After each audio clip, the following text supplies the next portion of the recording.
прыйшоў першы донат ад самого Лявона Вольскага. Але факт застаецца фактам, жонка Лявона Вольскага геніальны маркетолог. Усё больш і больш мэтраў беларускай музыкі праглядваюць гэты сціплы бложак, які мы робім разам з маімі падпісчыкамі. І вось у знак павагі прыйшоў першы донат на піўко ад самого Лявона Вольскага. Прыемна, прыкол, але з чаго б гэта Вольскі адзначыў мяне менавіта зараз? Ад таго, што я недавно укалоў яго былога калегу па НРМ Піта Паўлага, за слабы сінгл.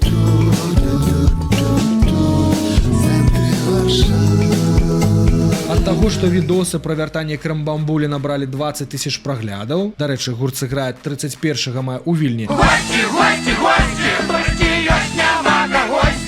У складзе культавого калектыву дакладна будзе Мышкевіч, часам Аракелян, а вось Міхалка і Гюна Шабасаву, ясна, чакаць не варта. І Міхалок з намі пару канцэртаў адыграю, паехаў у Кіев. А можа, каб падштурхнуць цікавасць да таго, што ў Крымбамбулі яшчэ намалявалася там 2 буйныя фестывалі. Каб мы калі каму чаго, дык мы ніколі нічога ніякага. А можа, за тое, што я не пабаяўся пад'ехаць НРМ у відосе пра менскі выступ The Exploited у 2001 годзе. Чаму Лявон Вольскі адмовіўся выступаць з панкамі The Exploited?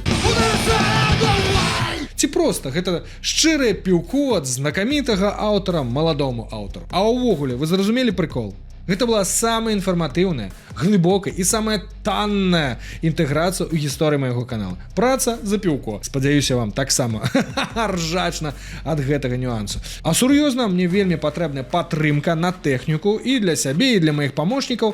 Калі ёсць магчымасць, падтрымаць можна праз Buy Me Coffee. Там у апісанні ёсць спасылка. Дзякуй.